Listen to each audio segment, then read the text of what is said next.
Você tem 40 minutos, 50 minutos, 1 hora, o microfone é todo seu.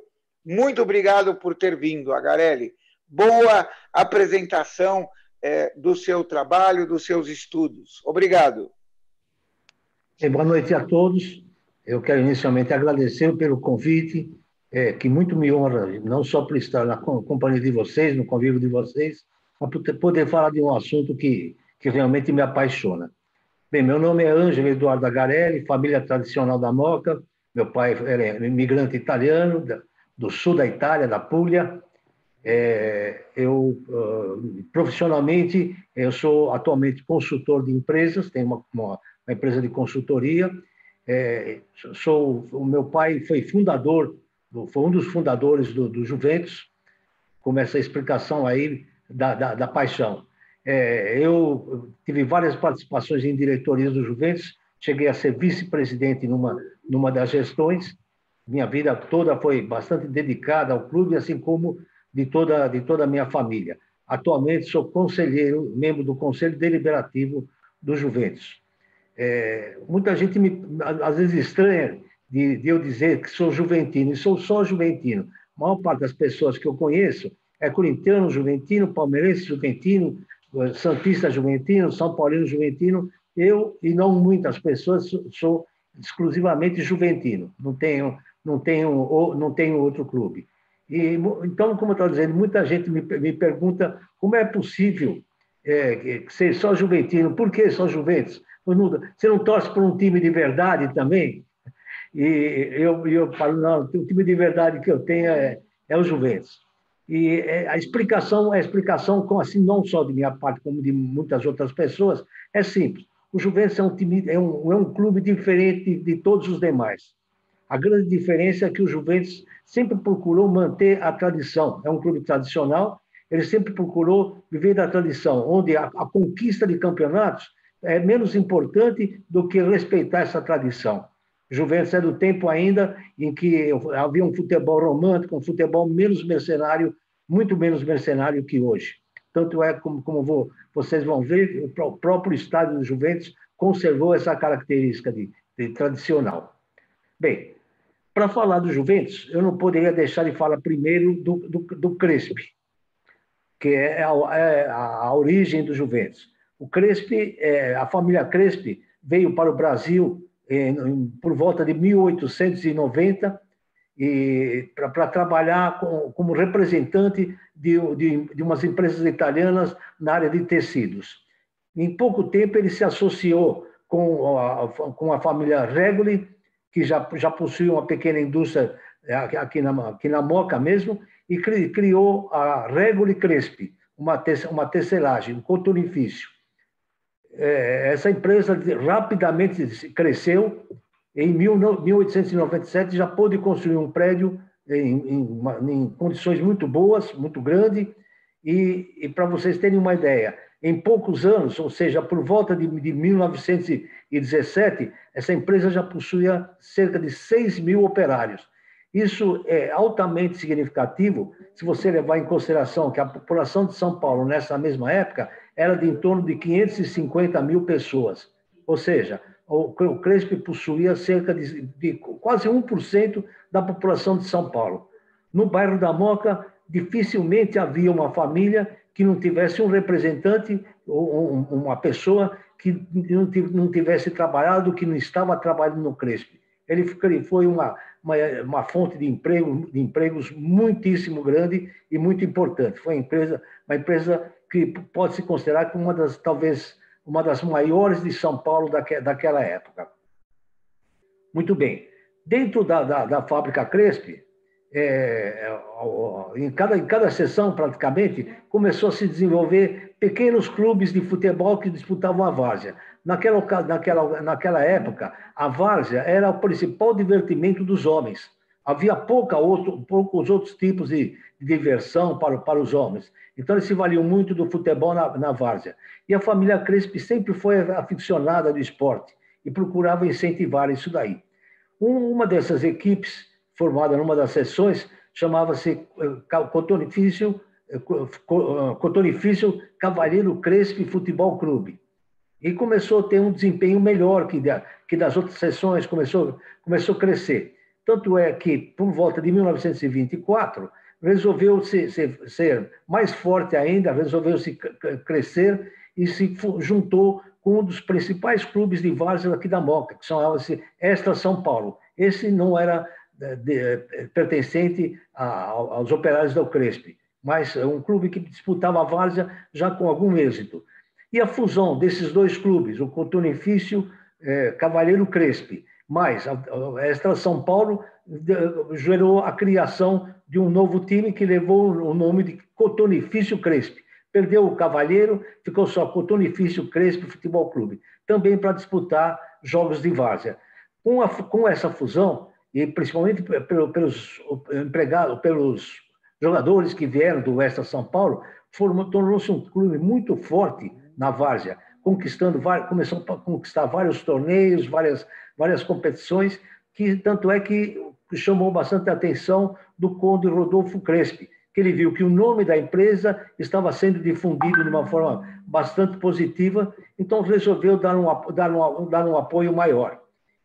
Tanto é que já em 1925, ele cedeu um terreno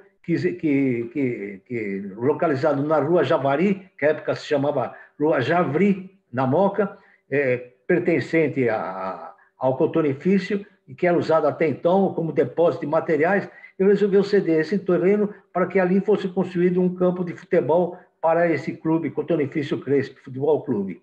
Até então, esse time jogava sempre em campos adversários, não só na Moca, como em outros bairros de São Paulo. A partir daí, a equipe fortaleceu-se mais ainda, tendo um campo próprio, que isso dava um gabarito muito maior, dava uma força muito maior, um respeito muito maior por parte dos outros clubes, e passou a ter um destaque maior ainda na várzea paulistana. Esse fortalecimento também levou o Conde a uma outra iniciativa. Resolveu ajudar a construção de uma pequena arquibancada. E voltando um pouquinho, tão logo os operários, o clube recebeu esse terreno, os próprios operários se encarregaram de fazer a limpeza, de construir uma pequena arquibancadazinha de madeira, enfim, dotar o campo das condições mínimas necessárias para o jogo. Em 1927, já com esse apoio do Cotonifício e apoio de muitos comerciantes do bairro, construíram uma arquibancada em condições bem melhores. Começou a ser construída em 27 e foi concluída em 1929.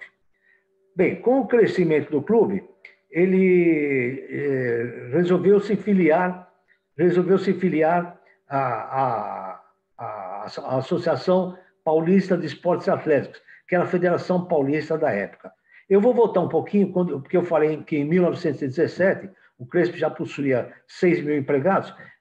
Se vocês me permitirem, eu vou fazer uso de algumas fotografias para ilustrar essa palestra. Só um minutinho.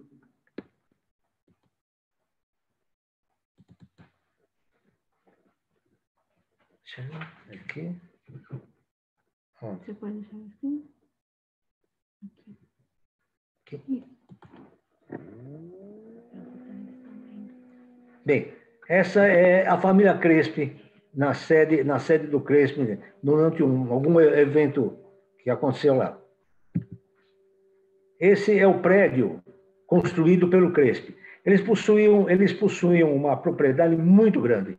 Ela ia, para quem conhece a Moca, ela ia da rua João Antônio de Oliveira até próximo da rua Clark. Eu estimo que essa área devia ter em torno de 35 mil metros quadrados, onde foi construída a fábrica, depósitos e também aquele campo do Crespi, campo destinado ao clube, do Clube Crespi, e também, posteriormente, onde tem hoje a creche, que hoje não, ela está extinta, mas o prédio ainda está lá, a creche Marina Crespi, que inclusive foi citada numa das palestras anteriores aqui realizada. Bem, eu disse que o Crespi, na ocasião, possuía cerca de 6 mil operários, muitos deles de mulheres e crianças. Você vê aí, aqui as mulheres, vê crianças, inclusive descalças, trabalhando isso daí. Isso, justamente isso, gerou um descontentamento bastante grande, porque tanto as mulheres como as crianças, como todos os operários, trabalhavam cerca de 12 horas por dia, eram bastante exigidas. Em 1917, o ano que eu citei, isso gerou uma revolução. Foi a primeira, uma revolução, não, uma greve, e foi a primeira grande greve operária de São Paulo. Isso se tornou, depois se espalhou para outras indústrias, e foi algo que bastante significativo e foi um marco na história trabalhista de São Paulo e do Brasil, porque a partir daí os operários começaram a desfrutar de muito melhores condições do que vinham recebendo até então. Este é um cenário da greve. Isso na porta, uma das portas do Crespi, na rua Javari. Bem, esse é o primeiro time do Cotonifício Crespi Futebol Clube. E aqui, a primeira arquibancada feita que eu estava citando, inaugurada em 1929. Vocês veem que o estádio está superlotado, porque aquilo virou uma atração, algo inédito em toda a região, virou uma grande atração. Então, todas as pessoas, ainda todos eles, muito bem vestidos, de terno, gravata, chapéu.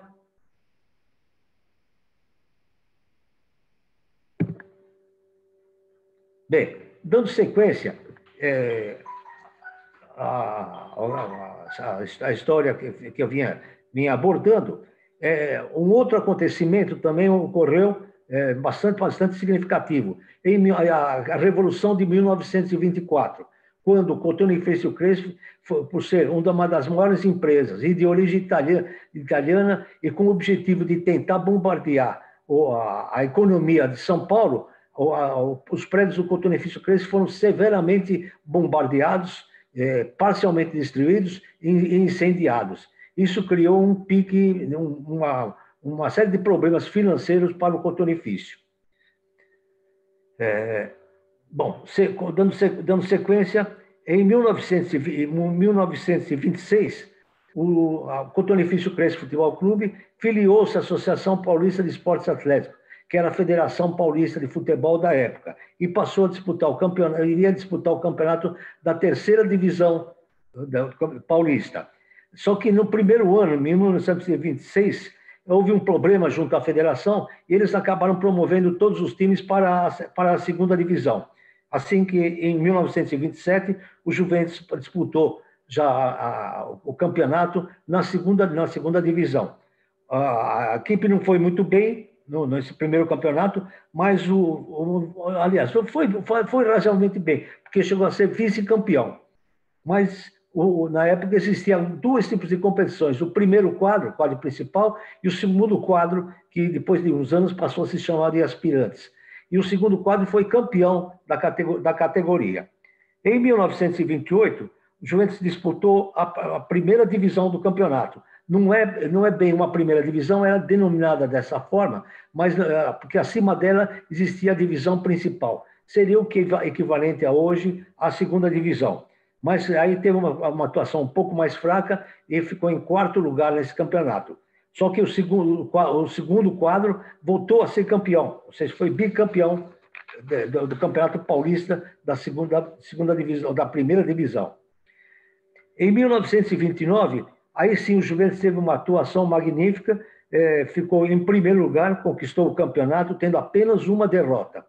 E, em função disso, ele foi convidado a participar do campeonato da divisão principal.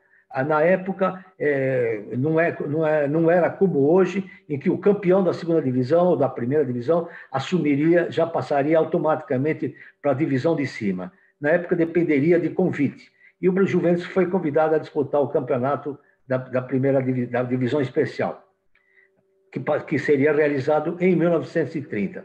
Só que aí surgiu um problema. A federação, à época, a APIA, exigia ou melhor dizendo, não permitia que o clube jogasse com o nome de empresa. Até então, vinha jogando com o nome de Cotonifício Crespi Futebol Clube. Então, haveria necessidade de mudar de nome. Por coincidência, o Conde Crespi, o Conde Rodolfo Crespi, havia justamente voltado de uma viagem à Itália, onde ele assistiu uma partida em Turim, uma partida entre o Juventus de Turim e o Torino, outro clube da mesma cidade. E ele havia ficado maravilhado com o que ele viu lá, principalmente por parte da equipe da Juventus. E, em função disso, resolveu atribuir o nome de Juventus ao clube que sucederia o Cotonifício Crespi. Isso aconteceu justamente na cerimônia que aparece nessa fotografia. Só que aí havia ainda um outro problema. A federação também exigia que, por se tratar de um clube novo a participar do campeonato principal, não usasse as mesmas cores de uniforme dos clubes que já disputavam esse campeonato. Assim, ele não poderia continuar usando as cores do Cotonifício Crespi, que eram preto, vermelho e branco, porque já existiam clubes com essas mesmas cores. E também não podia utilizar as cores da Juventus da Itália, que era preto e branca, porque também existiam outros clubes com essas cores, como, por exemplo, Corinthians, Santos e mais alguns. Então, teria que criar uma cor nova. Nesse momento, a ideia foi justamente de usar as cores do outro time da cidade de Turim, do Torino, que é o Grená, que prevalece até hoje. Isso gera uma confusão nos italianos, porque eles não conseguem compreender como é possível um clube com o nome de Juventus usando as cores do clube rival dele dentro da própria cidade. Seria o mesmo que aqui, por exemplo, em São Paulo, um time chamado Corinthians usar o uniforme verde do Palmeiras. Seria inconcebível. Eu cheguei a dar algumas entrevistas, inclusive para a televisão italiana, para jornal italiano, e a primeira pergunta que eles fazem é tentarem fazer com que eu explique como é que isso aconteceu. E eles brincam dizendo o seguinte: olha, não sei se nós vamos colocar no ar o que você disse, porque eles não vão pensar que é mentira, que isso não é uma coisa possível. Isso para eles é um sacrilégio. Bem, aí, como disse, nessa cerimônia sucedeu-se a passagem de nome para Clube Atlético Juventus, com a utilização do uniforme nas cores grená e branca, que prevalece até hoje. Esse uniforme, deixando de lado qualquer paixão, qualquer clubismo, ele é considerado um dos uniformes mais bonitos do Brasil. Isso é um uniforme bastante destacado e também se fala muito no distintivo. É um distintivo singelo, bem simples, apenas com um círculo com o J dentro, tá certo? Mas que chama bastante a atenção das pessoas por sua simplicidade, por ser um distintivo tradicional. Muito bem. Então, como eu estava dizendo, a partir de 1930, o Juventus passa a disputar o campeonato oficial. No primeiro ano, no segundo ano, não foi muito bem. Já no terceiro ano, o Juventus conseguiu montar um time muitíssimo bom, tido como um dos melhores times de todos os tempos do Juventus, e que obteve a melhor colocação de todos os campeonatos disputados até o momento. Ele ficou em terceiro lugar, mas ficou muito próximo do título. Ficou apenas a uma derrota do título paulista. Esse time era conhecido como a máquina juventina. Muito bem. Em 1933, resolveu-se, voltando ainda um pouquinho, em 1932, um outro acontecimento bastante importante, a ocorrência da Revolução Constitucionalista. E o Juventus, a diretoria do Juventus, resolveu, num ato de patriotismo, de paulistanismo, resolveu doar todos os seus troféus e medalhas e taças conquistadas até então para a Revolução, para que tudo isso fosse transformado em armas, fosse transformado em balas. Isso teve uma repercussão bastante grande junto à população de São Paulo, tornando o Juventus bastante querido. Todos esses troféus foram encaminhados através de uma carta que eu vou me permitir a lê-la, porque é de um teor altamente interessante. São Paulo, 25 de agosto de 1932. Ilustríssimos senhores diretores da Associação Paulista de Esportes Atléticos. Prezados senhores, com o presente entregamos a vossas senhorias 115 troféus nossa contribuição pró-sagrada causa de São Paulo. Tais troféus representam toda a vida esportiva desta agremiação. Em cada um deles palpita uma recordação, uma vitória ou um feito esportivo. Neles, por assim dizer, se resume todo o nosso passado. São modestos na sua maioria. Esses troféus, porque Clube Novo, sabido ainda ontem das pelejas, saído ainda ontem das pelejas varzianas, outros não têm para dar. Dá, porém, tudo que tem, e sentir-se-á feliz se, porventura, a sua contribuição pode servir de alguma causa, ou por pequena que seja. Inúmeros juventinos correram a luta na defesa de São Paulo e do Brasil.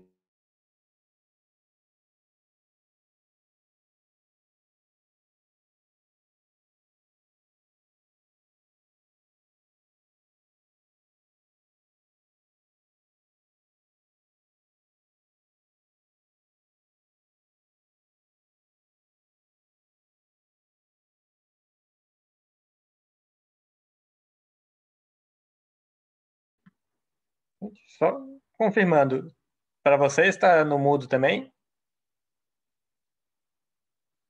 Tá. Ficou mudo, sim. Sim, travou. Aparentemente deve ser na conexão dele. Vamos esperar aí mais um pouquinho, ver se resolve. Pois não.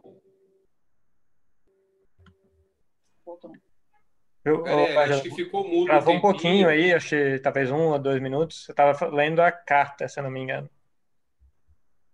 Sim, não deu para ouvir? Não, então, em algum momento aí travou a internet e aí a gente ficou mudo para todo mundo aqui. Tá, eu vou reler a carta, então? Não, a gente não precisa. Não sei se precisa reler toda. Eu acho que, retomando a ideia da carta, né, o conceito da carta, pode seguir. O final, só falar mais do que ela. Quis mostrar o tom a ideia do que ela falava, e aí pode continuar. O tom altamente patriótico dessa carta. Eu estava lendo do livro Glórias de um Moleque Travesso, onde eu sou coautor, que conta a história do Juventus. Bem, então vou dar sequência. Nós tínhamos parado em 1932, que eu disse que o Juventus foi quando o Juventus teve um dos melhores times de todos os tempos. Já em 1933, foi implantado o profissionalismo no futebol paulista. E a família Crespo, que sustentava o clube, vinha de problemas financeiros, decorrentes ainda daquela Revolução de 1924, com as grandes perdas que teve. E julgou não ser possível adotar o profissionalismo no clube, não havia condições financeiras para tal. Então, como alternativa, ela optou por solicitar o afastamento da participação do Juventus por 2 anos das competições daquela APIA, da federação de então, e no que foi aceito pela APIA. Só que, para não ficar sem nada, para não colocar os jogadores em movimentação, o clube resolveu disputar um campeonato amador de uma outra federação que existia na época já, chamada, por coincidência, Federação Paulista de Futebol, que gerou a atual federação, tá certo? Mas que era uma federação amadora.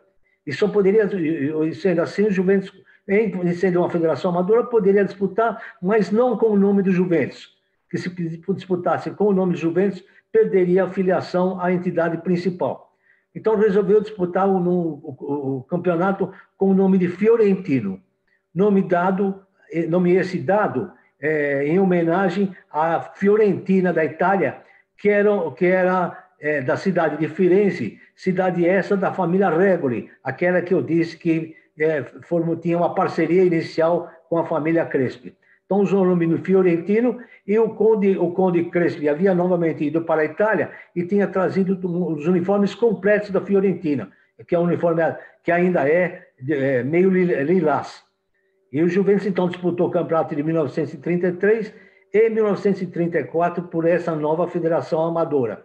Em 1933, teve uma participação sem grandes destaques, mas em 1934 ele conquistou o campeonato da cidade de São Paulo, invicto, e, posteriormente, jogou com o campeão do interior e, novamente, foi vencedor. Então, tornou-se campeão paulista.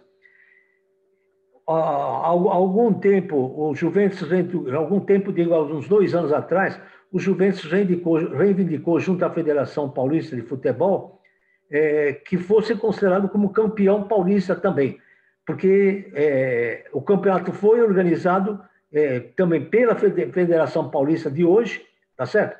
Então, o Juventus reivindicava que fosse considerado campeão paulista juntamente com o Palmeiras, que foi campeão do profissional. O mesmo aconteceu no Rio de Janeiro, e o Botafogo, que disputou o Campeonato Amador, foi reconhecido campeão carioca também, juntamente com, se não me engano, o Vasco da Gama, que foi campeão do profissional. Até agora não há uma resposta da federação. Eu tive uma informação de que eles estão vendo com muitos bons olhos que seja concedido esse título aos Juventus, mas até agora não houve uma resposta. Muito bem. Em 1935, o Juventus retornou a disputar o campeonato profissional. Em 1937, ocorre um outro fato importante na história do Juventus.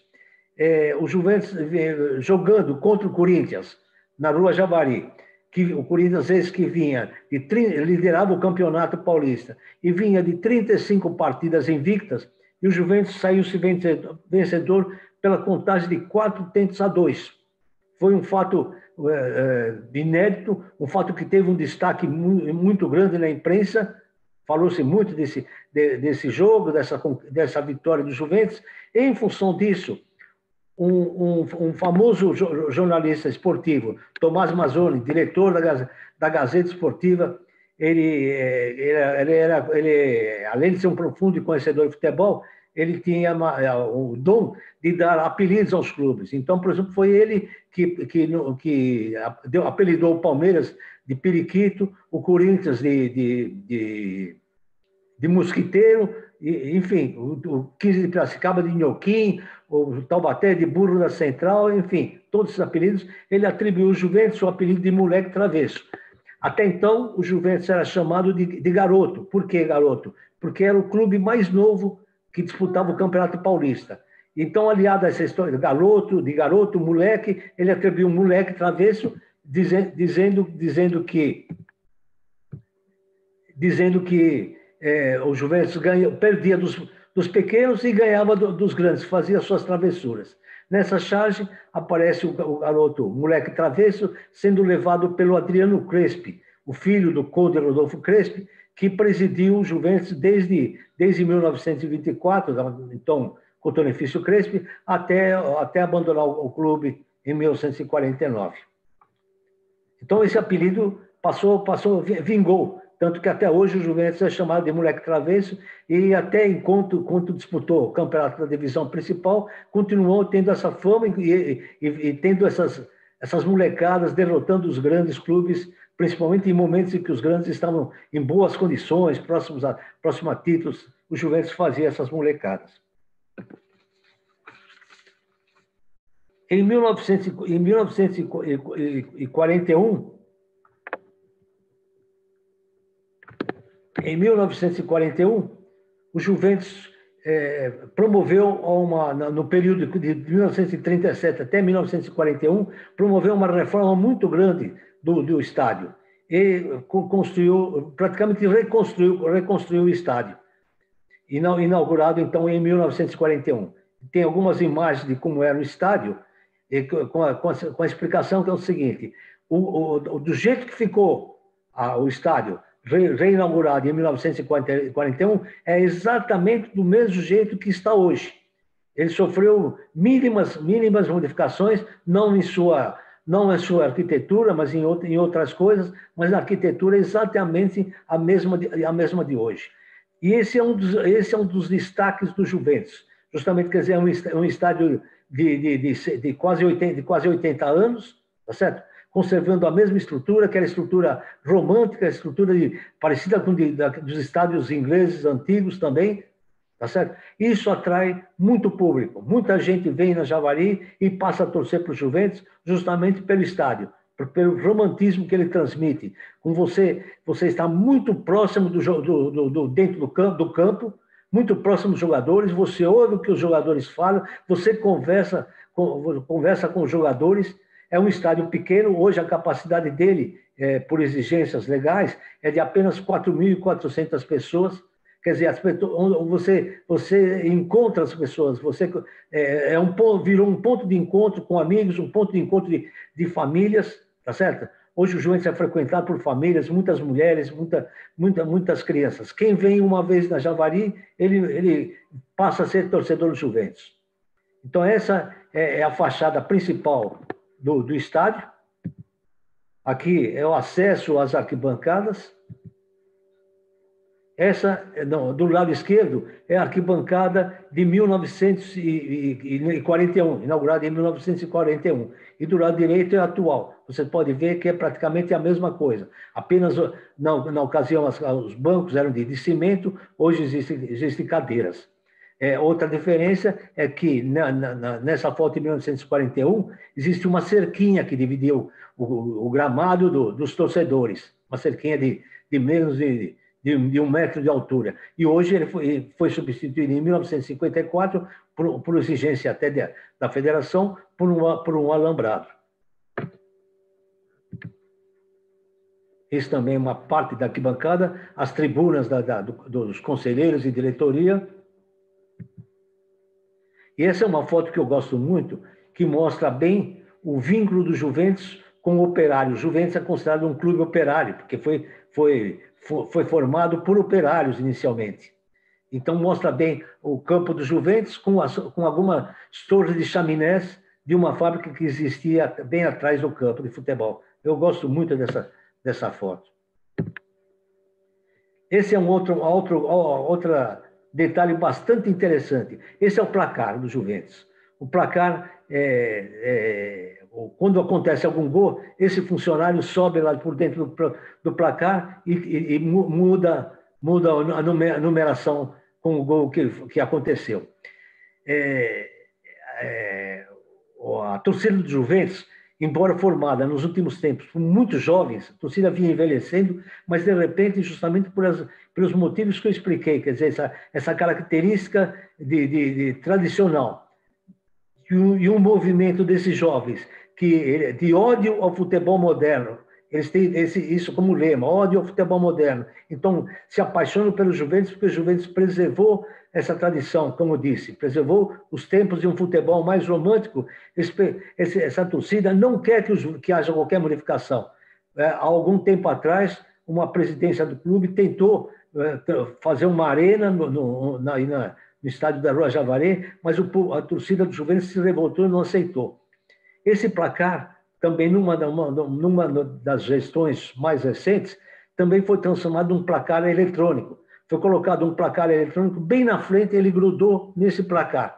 Mas no segundo jogo, em que esse placar eletrônico estava funcionando, houve um temporal muito forte e um raio caiu em cima dele e danificou. Então ele foi retirado para conserto e nunca mais a torcida deixou que fosse reposto. Então, o placar permanece até hoje e não tem perspectiva de ser retirado tão cedo.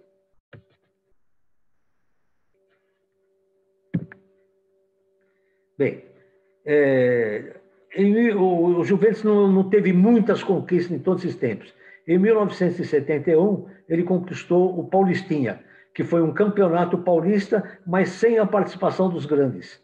Na ocasião, havia a necessidade de criar um campeonato brasileiro, então a federação não tinha datas para realizar um campeonato, e realizou um campeonato apenas com a participação dos times pequenos, onde o Juventus, com um time que, no meu modo de ver, foi também um dos melhores times que o Juventus teve em todos os tempos, se não o melhor, conquistou esse campeonato. Um outro fato bastante marcante para o Juventus é em 1973, quando fez uma excursão à Europa. Essa cena já é dessa excursão, quando a delegação dos Juventus está sendo recebida pelo Papa Pio XII. Foi uma excursão inédita e o Juventus teve conquistas muito grandes, teve resultados muito bons com a maior parte dos confrontos, jogando com times fortes da Europa e tendo sido vitorioso. Por exemplo, uma das vitórias muito importantes foi quando o Juventus derrotou o time da Roma no estádio de Roma por 2-1. E teve um destaque muito grande na imprensa local, não só local, como da Europa toda, porque estranharam um time que não era brasileiro, que não era muito conhecido até então, um time tendo uma campanha tão forte, e tanto que vários jogadores foram pretendidos por clubes locais. Alguns, inclusive, acabaram ficando. Depois disso, o Juventus fez outras excursões, sendo que uma delas que teve bastante destaque também foi em 1974, quando excursionou pelo Oriente e conquistou um torneio no Japão, vencendo inclusive a própria seleção japonesa. Em 1959, um outro fato de destaque para o Juventus. A torcida do Juventus fica muito brava quando a gente fala a respeito disso daí. Mas o destaque a que eu me refiro foi um gol do Pelé. Um simples gol, um gol que o próprio Pelé, ele mesmo considera como o mais bonito de toda a sua carreira essa de muitos gols bonitos. O que dá mais importância ainda é esse. Para quem entende futebol, o Pelé trazendo a bola desde a intermediária, sem deixar que ela caísse no chão, deu chapéu em 3 jogadores do Juventus em sequência e depois no goleiro Mão de Onça, que, como vocês podem ver, está caído ao chão aí, e finalizando ainda sem deixar a bola cair, ele de cabeça jogou a bola para dentro do gol. Para quem esteve presente, foi uma das maiores lotações do estado da Javari. Eu disse que hoje a capacidade é em torno de 4.400 pessoas. Naquela época, estima-se que tinha 12 a 15 mil pessoas na Javari. Vocês podem ver ao fundo, o estádio está completamente lotado, não havia um espaço para nada, as pessoas todas em pé, as casas que circundam o campo, com pessoas em cima dos telhados, foi algo sensacional. Alguns anos depois, a diretoria do Juventus resolveu homenagear o Pelé e construiu um busto para ele, colocado no pátio ali da Rua Javari, ao lado do busto de outro jogador do Juventus, o Clóvis, que é considerado como o jogador símbolo do Juventus de todos os tempos. A torcida, como eu disse, tem ódio dessa estátua. Se depender deles, eles arrebentam com ela ou levam embora. Já estão querendo rifar, inclusive. Essa é a excursão ao time, na excursão ao Japão, aí um jornal japonês dando destaque à vitória do Juventus. Em 1983, o Juventus disputou a Série B do Campeonato Brasileiro, que na época era chamado Taça de Prata, e foi onde conseguiu a sua maior conquista, vencendo na final o CSA de Alagoas em 3 partidas. Havia perdido lá em Alagoas, venceu a segunda partida aqui em São Paulo e venceu a terceira partida decisiva por 1-0. Essa é considerada a maior conquista do Juventus de todos os tempos. Esse é um campeonato, não é um simples campeonato, é um campeonato muito importante, o mesmo que da Série B hoje do Brasileiro, onde já disputou Corinthians, onde já disputou Palmeiras, agora atualmente o Cruzeiro, praticamente todos os grandes clubes já participaram desse campeonato quando cai na Série A. Então essa foi a maior conquista do Juventus de todos os tempos. No final da década de 50, de 40, melhor dizendo, a família Crespi, já o próprio Cotonifício já estava em decadência, já estava enfrentando sérias dificuldades, então a família Crespi sentia que não tinha mais condições de manter financeiramente o Juventus, propôs que fosse feita uma fusão com a Ponte Preta de Campinas. O assunto foi levado para o Conselho Deliberativo do Juventus e o Conselho contrariou a intenção da família Crespi, não aceitando que fosse feita essa fusão. E, em função disso, a família Crespi pediu não ter mais participação no clube. Desligou-se do clube. Aí o Juventus passou a viver por conta própria e com uma série de dificuldades. Dependia basicamente da contribuição de menos de 500 associados e principalmente da ajuda de empresários da Moca. E assim ficou por cerca de 7, 8 anos, até que a diretoria verificou que cada vez mais dificuldade de continuar, o time tendo participações muito fracas nos campeonatos, e sentiu que o Juventus estava chegando ao fim. Foi aí que um grupo de conselheiros e diretores procurou o senhor Roberto Golini, que é esse senhor sentado à mesa, sentado à cadeira, um grande empresário paulista, que inclusive participou da fundação do Juventus, nunca esteve desligado do Juventus, mas foi convidar o Roberto Golini, já levando um plano, que seria a de construção de um clube poliesportivo. O plano foi muito bem elaborado, inclusive por uma empresa especializada, contratada especialmente para isso, e que levou o presidente Golini, ficou bastante entusiasmado e resolveu tocar em frente essa ideia. E foi assim que o Juventus adquiriu um terreno de 85 mil metros quadrados na região do Parque da Moca. Essa região, até então, era uma região sem qualquer benfeitoria, tá certo? Esse local, além desse terreno de 85 metros, tem uma área muito maior, onde existiam lagos, existiam hortas, existiam pomares, e existiam vários campos de futebol de várzea, que eram chamados de bica. Vários clubes de várzea ali jogavam, tá certo? Também com um grande destaque.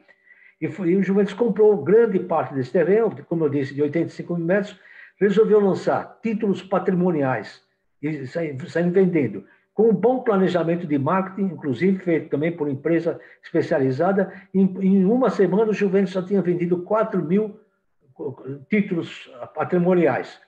E em menos de 2 meses, já tinha a venda de 15 mil títulos patrimoniais. Isso foi levando em consideração que a região toda não possuía um clube poliesportivo.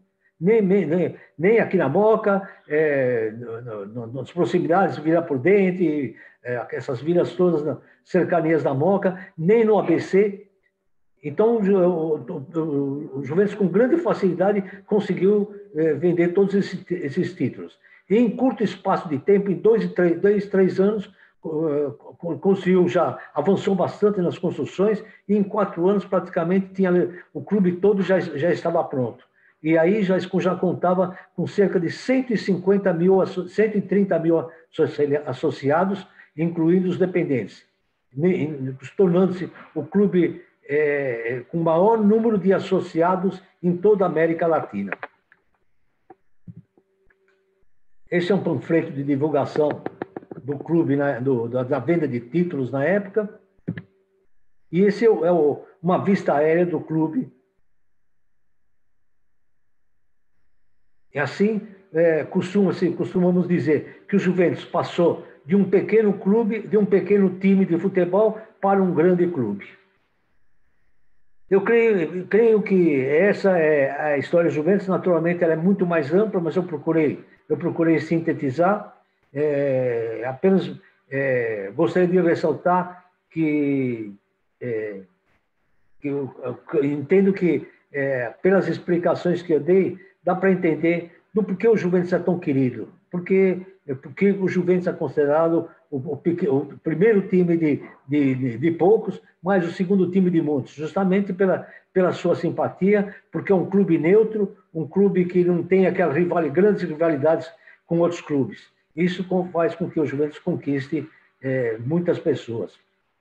Bem, por hora só, eu fico à disposição para qualquer dúvida, quaisquer perguntas.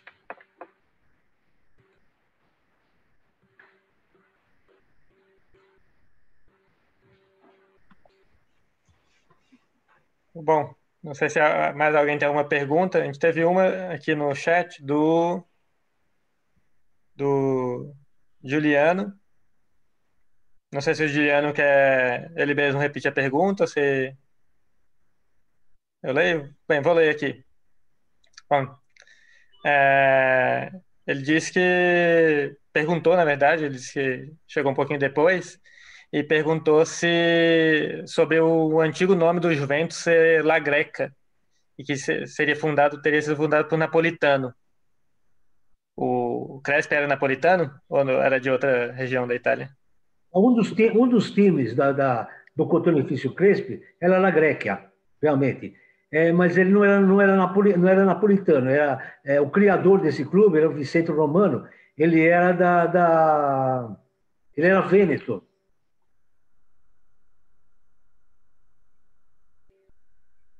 Respondi?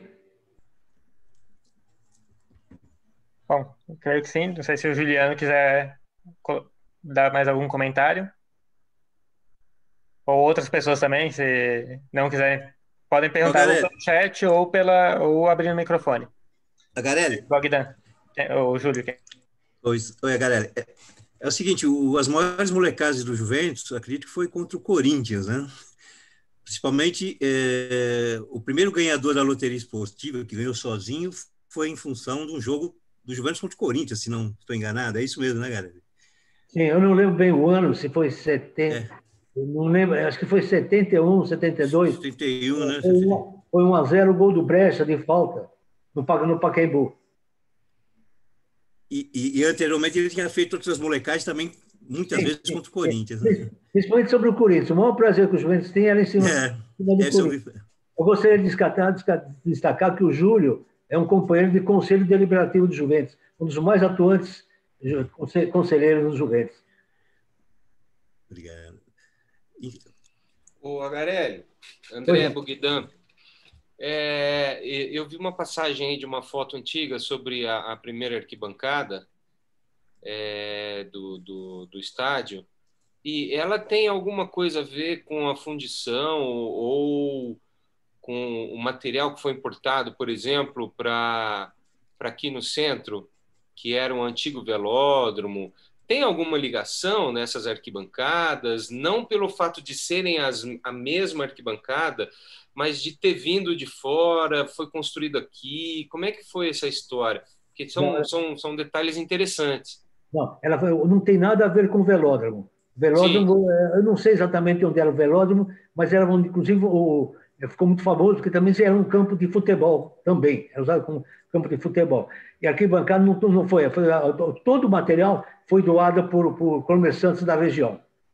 E foi construída, muitos operários também, muitos torcedores ajudaram na construção da reformulação do estádio. Bacana. Eu acho que essa questão daqui do centro, o Laércio pode dar mais detalhes depois, num outro momento, mas o importante é a gente saber que o Juventus foi construído pela mão do operário mesmo, né? Isso que é o mais bacana. Olha, para você ter uma ideia, eu tenho primos nos Estados Unidos que moravam e moram nos Estados Unidos. Então, em 1939, eles tinham vindo para o Brasil tentar, as coisas não estavam indo bem por lá, tentaram vir para cá. E 2 deles ajudaram na construção do estádio voluntariamente também. Bacana. Então, a família toda faz parte do Juventus. Está no DNA. Esse está no DNA. Obrigado. Eu esqueci de citar um detalhe, não do Juventus, mas todo esse arquivo fotográfico é do Portal da Moca. O Portal da Moca é uma mídia social, onde eu fui também um dos criadores, e onde eu tenho o maior acervo de fotos da Moca e do Juventus. Entre Juventus e Moca, são cerca de 6.000 fotos antigas e novas. Poxa, que riqueza. Obrigado. Eu que agradeço. Bom, Ângelo, e aí já agradecer, tem a Márcia aqui também dizendo ótima palestra, obrigado. E passar também algumas perguntas da Itacília perguntando sobre, você pode falar um pouco sobre o doce cannoli do Juventus? É doce falar sobre isso. O cannoli foi uma coisa também notável, porque um senhor começou a vender com um canole, levando numa cestinha. E começou a ter sucesso com aquilo, né, Júlio? O Júlio é um grande consumidor dos canoles. E ele começou a ter sucesso com aquilo. Então, depois montou uma banquinha fixa e hoje tem uma banca grande. Para você ter muita gente vai a Javari, paga ingresso, tudo, para comer o canole, mulheres principalmente. Certo? Ele chega por volta de 20 minutos do primeiro tempo, e quando o pessoal percebe que ele já montou a banca dele, já abandona o jogo para formar fila ali para adquirir o canole. Ele vende alguns milhares de canoles em cada jogo. É algo bastante atrás. Passou a ser objeto de reportagens constantes em jornais, televisão. E eu reputo que o doce canole passou a ter uma divulgação bastante grande a partir disso daí. Ele era, claro que ele é antigo, é um doce tradicional da Itália, que vem de séculos, tá certo? Mas ele não era tão conhecido e tão falado aqui em São Paulo, principalmente, até a existência do seu Antônio do Canole, passando ele mesmo a frequentar programas de televisão para falar a respeito. Então, é algo bastante notável. Para o Juventus também é muito bom, porque atrai público, como eu disse, isso atrai público e torna ainda mais característico, torna mais ainda, ressalta mais ainda essa característica de tradição do Juventus. Eu tenho conversado com algumas pessoas de marketing e todos eles defendem isso daí. O Juventus tem que explorar essa característica, tá certo? É o ponto forte do Juventus, quer dizer, usar os jogos de futebol levando em consideração esse tipo de conservadorismo, esse tipo de tradição.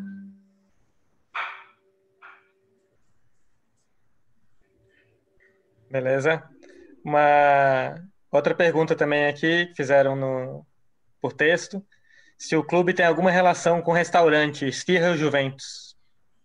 Não, a Esfirra Juventus é apenas um patrocinador do futebol do Juventus. Não tem vínculo nenhum. E já emendaram aqui outra, se tem ligação com a de Cunto. Também não. Também é ali perto. O Cunto nem patrocinador do Juventus, não tem ligação. São todos ícones da Moca. Tanto a Esfirra Juventus, como de Cunto, como a Pizzaria São Pedro, enfim, como o Juventus, são todos ícones da Moca. E também a pergunta da Maria sobre se poderia repetir o nome da pessoa que deu o apelido para os times, para o Juventus e para os outros times de São Paulo. O Juventus é moleque travesso. O Palmeiras é periquito. O Corinthians é mosqueteiro. O São Paulo é o São Paulo, o velhinho, o santo. O 15 de Piracicaba, Nhoquim. O 15 de Jaú é o galo. O Taubaté era burro da Central. Burro da Central. Que eu me lembre... Ela perguntou se o nome da pessoa que deu os apelidos. O nome da pessoa? Tomás Mazzoni. Beleza. Bom, a gente agradecendo também. Pode falar, Júlio. Eu ia perguntar ao Garelli sobre ao projeto do memorial do clube, né, do Juventus. Eu li no site, deve sair em breve, né, Garelli? O memorial do clube, o museu do Clube Atlético Juventus, né? O presidente Antônio Luiz Gonzalez, logo depois da posse dele, já havia falado comigo que pretendia fazer esse memorial e me convidou para ajudar a organizar isso.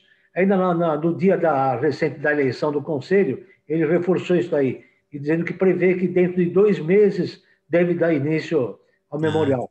Fiquei muito contente com o convite. Mas que bom, que bom. Bom, a Thalita escreveu aqui também, né, elogiou, falou, é uma aula de história, que é juventina, mora na Moca, gosta lá de estar uma das paixões é estar presente na arquibancada, e perguntou sobre, se quiser adquirir o livro, como é que ele tem em livraria, ou é diretamente, como é que... Perdão, é o livro sobre a história do Juventus. Perdão, não entendi. O livro sobre o Juventus. O livro está com a edição esgotada. A gente está pretendendo até o aniversário do Juventus, em abril, ter uma nova edição já com dados atualizados. Ela para, se não me falha a memória, em 2015 ou 2012, e tem muita coisa a dizer depois disso também. Então, deve vir uma nova edição.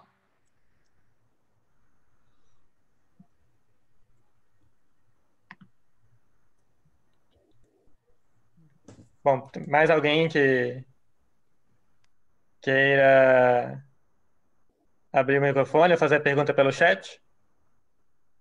O Carlinhos Laércio.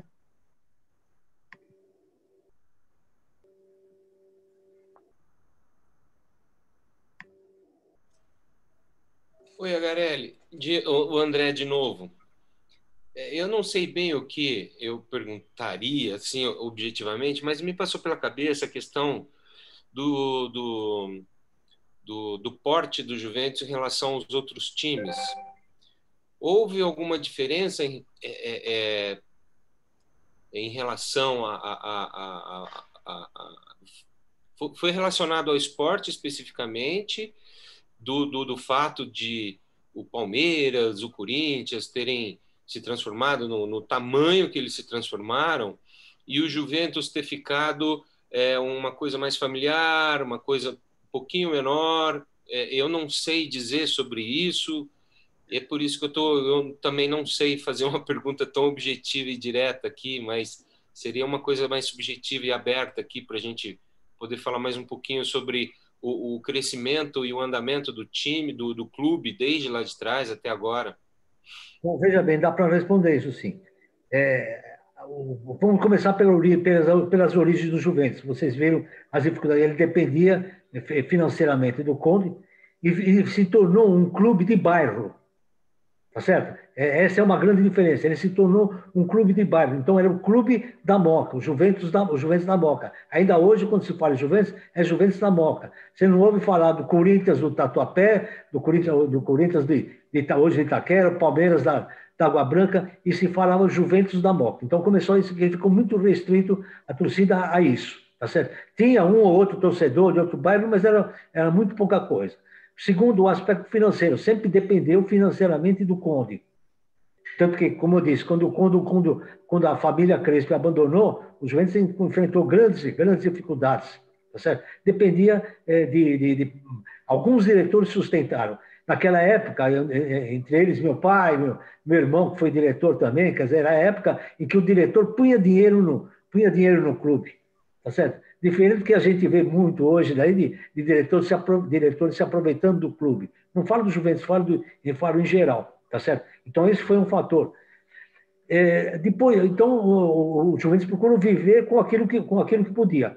Depois, a partir de 1960, quando o Juventus se tornou um grande clube, não vou falar grande time, grande clube, com aquele clube poliesportivo, tá certo? A diretoria optou por dar prioridade total ao clube esportivo.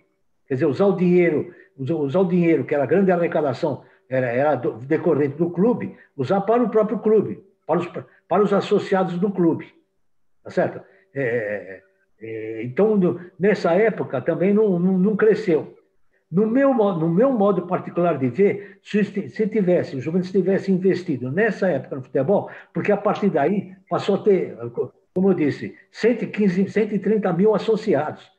Isso não significava que todos gostassem do futebol, tá certo? Mas boa parte deles passaram a ter um vínculo afetivo com o Juventus, inclusive com o futebol. Se tivesse investido aí em formar um clube, um time muito bom, o Juventus hoje estaria se rivalizando com os grandes clubes. Até porque pegaria torcidas do ABC, que o Santo André, São Bernardo, São Caetano, que hoje são times fortes, inclusive, disputam a divisão principal. Na época não disputavam campeonatos, só se disputavam era campeonatos amadores ou campeonato da terceira divisão. Não tinham grande importância. O Juventus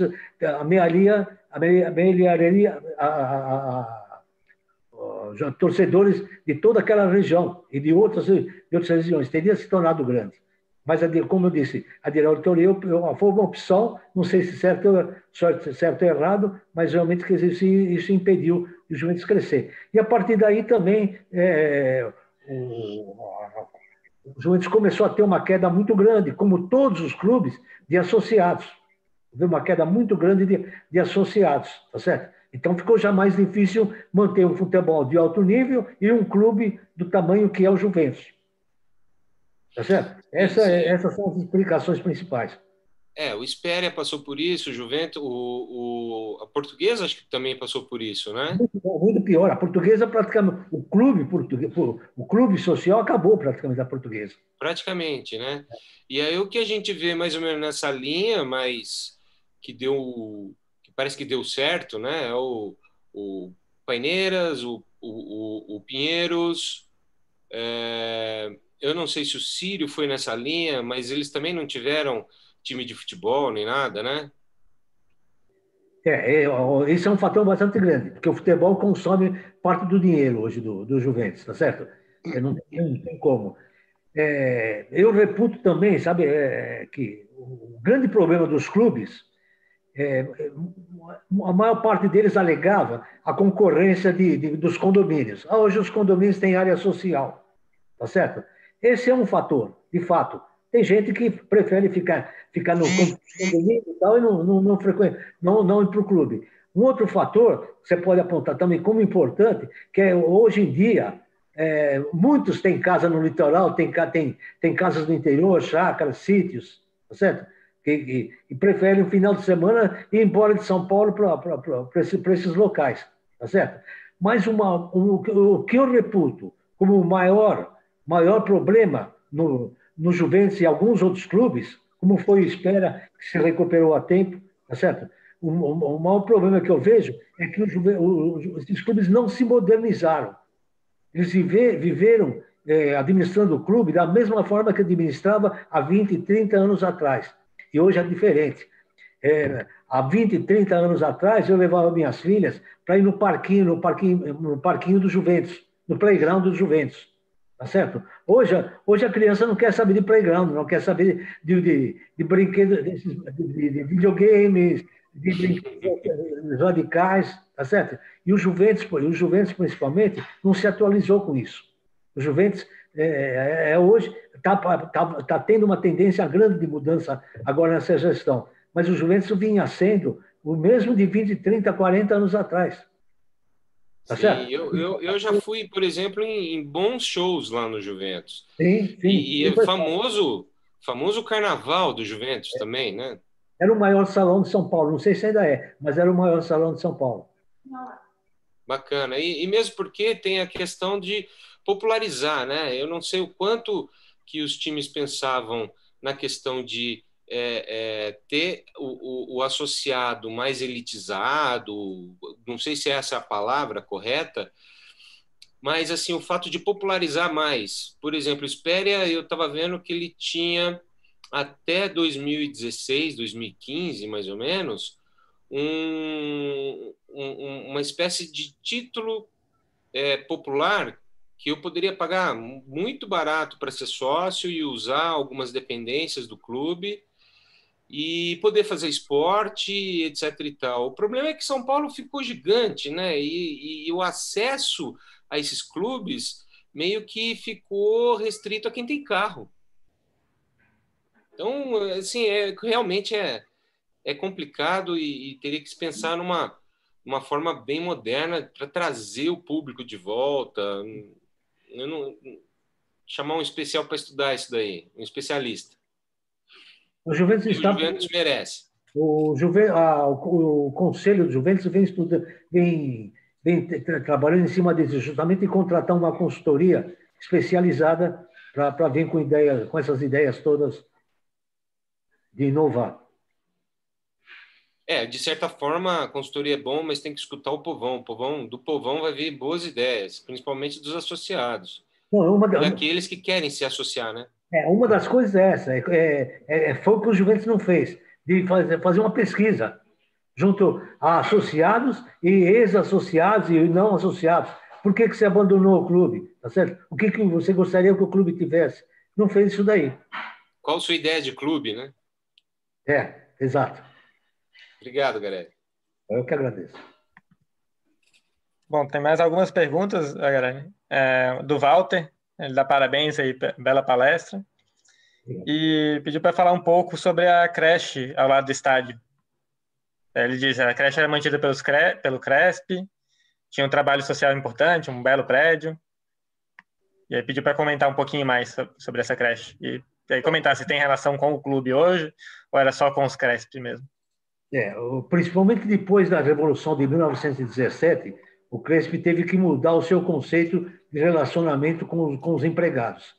E a esposa do Conde Crespi, a Condessa Marina Crespi, começou a se dedicar justamente a obras sociais e que, entre outras, criou uma creche de altíssimo nível, comandada por freiras, bem atrás do campo do Juventus. Tanto que muitas bolas são perdidas, o pessoal diz, é mais um time que se forma lá na creche. A bola acaba caindo lá. E era uma creche, um prédio, inclusive tombado pelo patrimônio público, uma construção muito bonita, mas que, quando houve a desativação do Crespi na década de 60, a creche a família também começou a abandonar a própria creche. Ela passou para as mãos de uma fundação criada, passou para as mãos da prefeitura, e depois disso, lamentavelmente, acabou sendo fechada.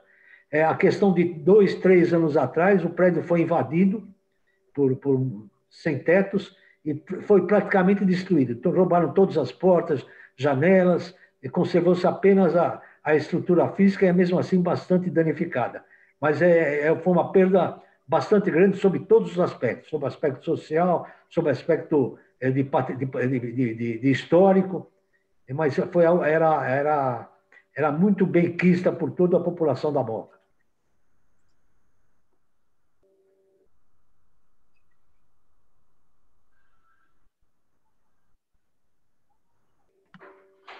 Bom, acho mais uma última pergunta aqui da Sueli, até você já comentar dos outros clubes pequenos, né, Espéria, Tietê, mas ela comenta, né, que os clubes de São Paulo hoje passam por dificuldades, alguns já fecharam.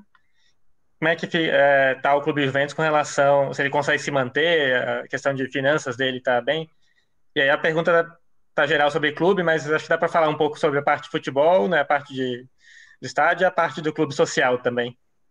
As duas também, uma ajuda a outra, como é que é essa relação? Como é que ele está bem das pernas de finanças?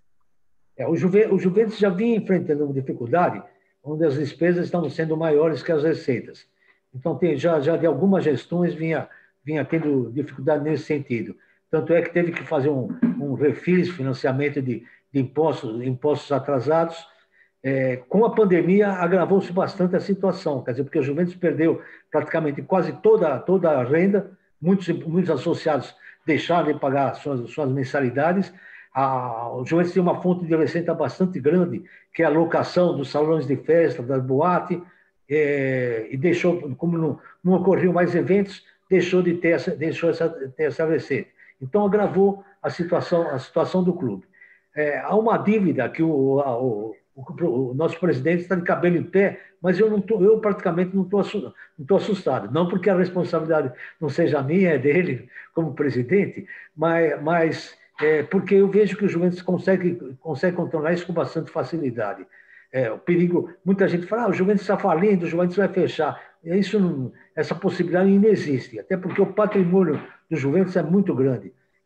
Só o clube estima-se que deve valer acima de 500 milhões de reais. Quer dizer, quando a dívida do Juventus hoje, inclusive com esses impostos parcelados, é de 10 milhões. Com uma boa administração, com uma modernização da administração, eu acredito que em curto espaço de tempo o Juventus consegue superar isso daí. A relação do clube com o futebol, como eu disse, hoje o futebol deveria ser o contrário. O futebol deveria ser uma fonte de renda para o clube. Hoje está acontecendo o contrário. O futebol está trazendo prejuízo para o clube. O clube é obrigado a tirar dinheiro da parte social para investir no futebol.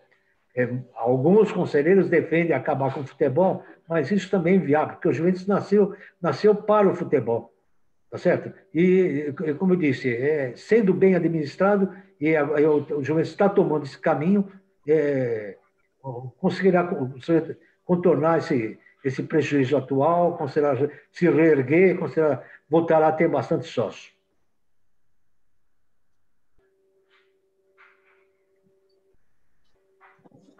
Bom, agradecer de novo aí pela palestra, pela apresentação, realmente já houve a vontade, assim, que você fala realmente, fala com gosto, né, da história do clube.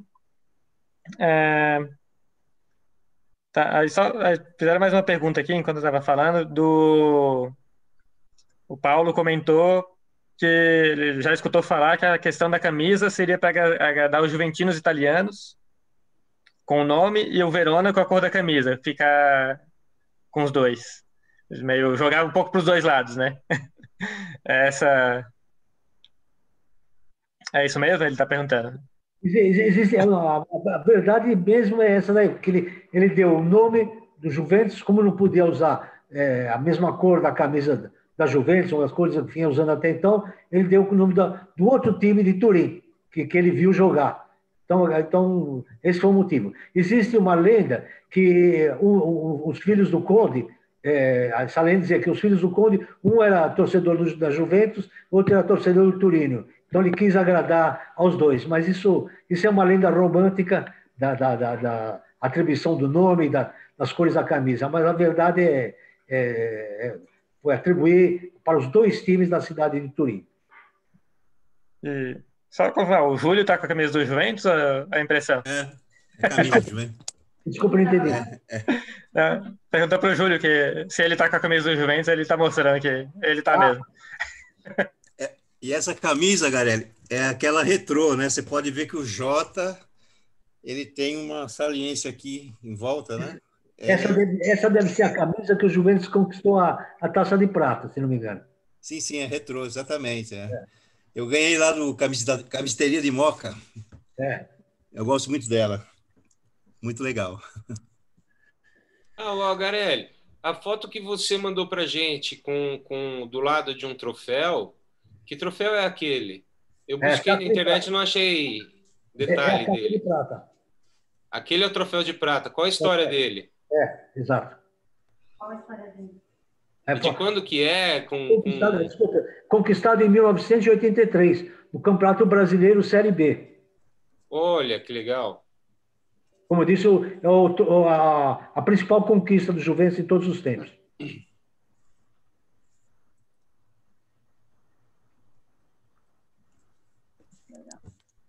André, quando eu falei o problema da família participando na construção do campo, eu tenho uma história que sempre que quando tem entrevista, o pessoal acaba caindo nisso daí. Eu nasci na Rua dos Trilhos, atrás do campo do Juventus. Mal eu acabei de nascer, meu pai saiu correndo e foi no Juventus fazer minha inscrição como sócio. Então eu tenho a carteirinha do Juventus antes da certidão de nascimento. E você tem ainda essa primeira carteirinha? Eu não tenho a carteirinha, não foi guardada a carteirinha, infelizmente. Que pena. Interessante. Que legal. E aí, Lerdo, você tem perguntas históricas aí para fazer? Não. Acho que o Garelli abrangeu tudo que era o objetivo dessa palestra aqui, que era a história do Juventus, né? Para a gente não fugir muito do tema, eu acho que está perfeito. Não tenho nada a acrescentar, não. Mas dentro das tuas pesquisas de curiosidades de São Paulo, deve ter alguma coisa aí. Não, a gente inclui. Quando a gente faz o tour da Moca, a gente inclui mostrar o Juventus e, dando sorte que vai acontecer uma vez, estava tendo um jogo juvenil, a gente pôde entrar e fotografar o monumento ao Pelé, e o busto do Pelé e tudo mais, né? Mas, assim, acho que a Garelli complementou tudo que poderia sobre o Juventus. Pela autoridade de passar. Se vocês forem fazer novamente um tour pela Moca, pela Juventus, eu me coloco à disposição para acompanhá-los e contar a história. Uma caminhada Valeu, galera. É só começar a ser permitido esse espaço. Parece que já começou a liberar para um pequeno número e a gente vai entrar em contato com você, sim, para você nos mostrar o clube, então, fazer uma... mais centrado, então, nesse assunto do Juventus, né? Porque a gente fez um passeio bem amplo da Moca, né? Começamos ali no metrô Brescia, terminamos na estação Juventus da CPTM, né? Como o nosso colega que gosta bastante de futebol não participou, o Serginho, os clubes grandes têm... foi acrescentado às estações do metrô os nomes dos times grandes. Palmeiras Barra Funda, Corinthians Itaquera, Tietê Portuguesa, né? São Paulo Morumbi, e o Juventus não tem nenhuma do metrô, mas tem da CPTM, né? A gente termina exatamente na estação da CPTM, que é a estação CPTM Juventus. Se você puder falar um pouquinho, Agarelli, como foi para conseguir essa... Foi a CPTM que procurou vocês? Foi o clube que procurou? Como é que foi essa questão da estação CPTM, ali bem pertinho do Bicunto, Juventus, CPTM Juventus? A intenção inicial era no metrô Brescia. Só que a família Brescia não aceitou. Politicamente, eles agiram tal, junto ao governo e não aceitou que colocasse Juventus. Então, a outra opção, o Juventus pleiteou junto à CPTM e lá foi aceito. Interessante. Então, foi o Juventus que pleiteou, então. Não partiu da CPTM. A CPTM aceitou a proposta do Juventus, é isso? Sim, foi isso. Bacana. Ô, Garelli, sempre aparece lá no clube, vira e mexe, vem esse assunto na pauta, sobre o tombamento da Rua Javari, do estádio da Rua Javari. Recentemente eu vi que estava bastante adiantado esse processo. Você tem alguma informação de como anda esse projeto? A Javari está tombada. Já está certificada. Só não fica muito claro exatamente o que foi tombado. Eu entendo que foi tombada justamente a parte mais interessante, que é a fachada e a arquibancada. Tá certo? O resto é concreto, não tem nada de obra de arte, talvez o placar, tá certo? Então, está tombada. Na gestão passada, o presidente do Juventus entrou com um processo tentando cancelar esse tombamento. Por que essa intenção? Existem dois motivos. Primeiro, o Juventus, aquela área é objeto de uma cobiça bastante grande por parte de construtoras. Segundo, um desejo, como já aconteceu, de tentar construir uma arena no lugar.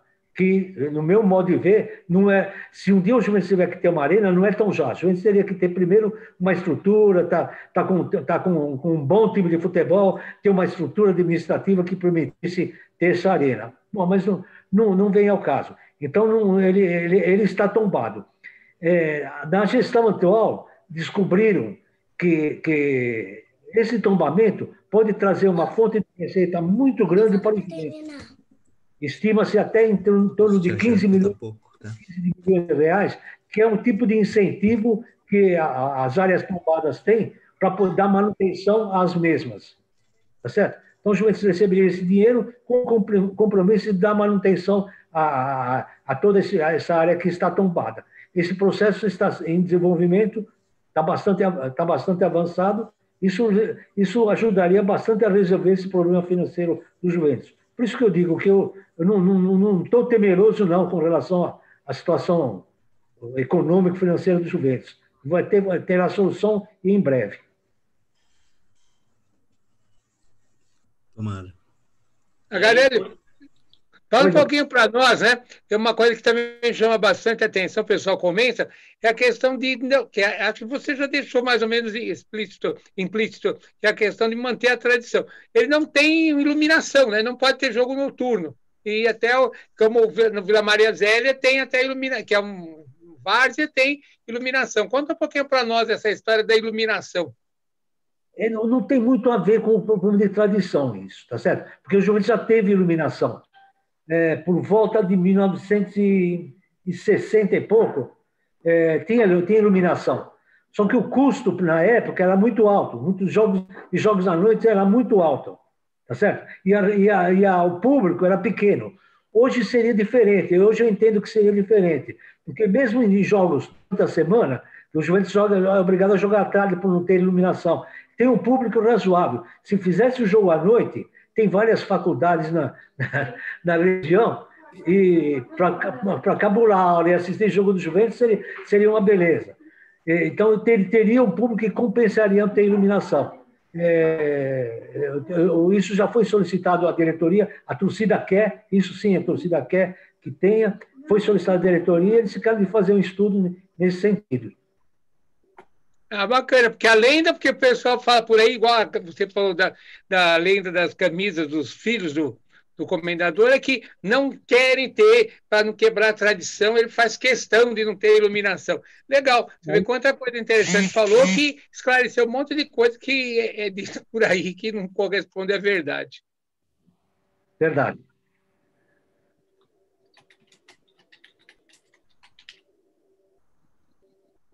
E aí, ninguém mais quer comentar nada? Ninguém mais tem algo a falar?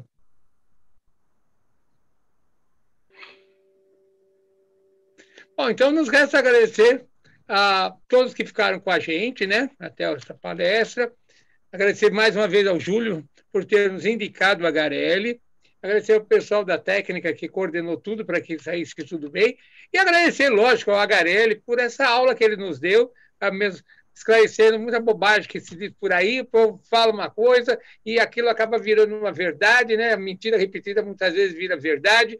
E aí foi bom alguém que conhece a história, que escreveu o livro, pôde nos esclarecer uma série de coisas e a gente passou a ter um carinho, acho que ainda maior pelo Juventus, por essas atitudes sociais, né? Como essa doação, todo o patrimônio, né? Que além do valor, o valor sentimental, né? Além do valor material, para a Revolução de 32. Então, foi muito esclarecedor, foi muito importante para todos que gostam da história de São Paulo, a sua participação, Agarelli. Muito obrigado pela presença, muito obrigado pela explanação, muito obrigado por ter se colocado à disposição para uma visita ao Juventus e agradecer a todos, desejar um ótimo final de semana. Agarelli, se você quiser despedir também, e aí damos por encerrada a nossa caminhada de hoje. Agarelli, por suas palavras finais. Sou eu que tenho que agradecer pelo convite, pela espera, por terem aguentado até agora. Às vezes nem sempre a história é interessante.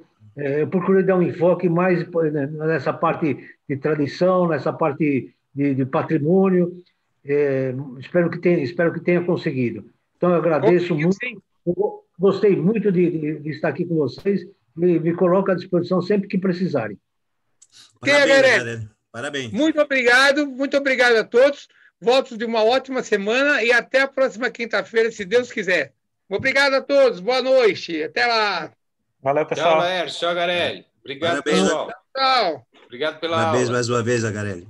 Eu que agradeço.